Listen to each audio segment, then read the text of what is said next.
उलमाए हिंद के मौलाना महमूद मदनी का जो बयान आया है, उस बयान को लेकर काफी चर्चा हो रही है, क्या कहेंगे इस पर? देखिए, उन्होंने जो बयान दिया है वो जमीयत उलमा हिंद का एक बहुत बड़ा रोल है इस देश में और देश की आजादी में भी।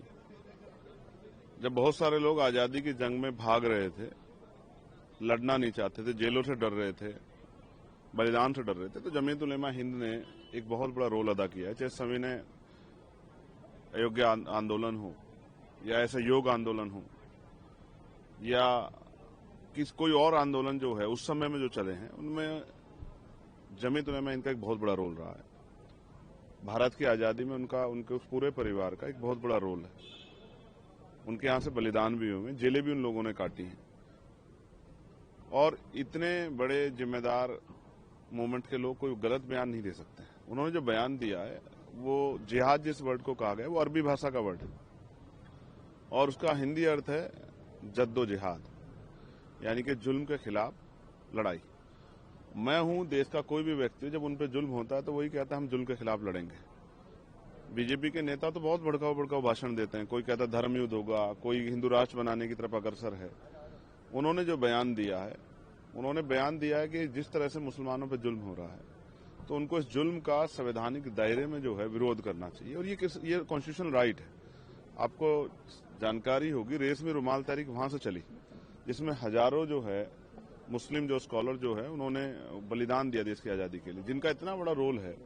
सिर्फ जो है अपने राजनीतिक एजेंडे के जरिए उन पर इस तरह का कटाक्ष करना या उनके बयान पे जो है जिस तरह की डिबेट हो रही है, और ऐसे लोग डिबेट कर रहे हैं जिनको इस्लामिक नॉलेज नहीं है, जो इस्लामिक स्कॉलर नहीं है। जैसे जिसने संस्कृत नहीं पढ़ी वो संस्कृत के बारे में क्या व्याख्यान कर सकता है?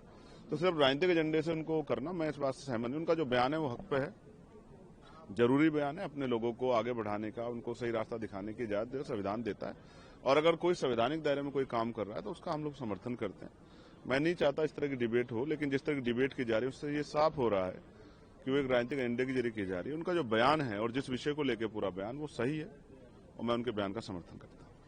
नदवी ने जो एक बयान दिया है कि मुस्लिमों को जो है प्रेशराइज किया जा रहा है और जिहाद की जरूरत है, इस तरीके के शब्दों का प्रयोग किया गया, क्या कहेंगे? मैं फिर आपसे कह रहा हूं, जब तक आप इस वर्ड का अर्थ नहीं समझेंगे तब तक इसके कई मायने आप निकाल सकते हैं। हम तो रोज नारा निकालते हैं, जुल्म जबर के खिलाफ संघर्ष हमारा नारा है, जोर जुल्म की टक्कर में संघर्ष हमारी, तो रोज हम लोग नारे लगाते ही हैं।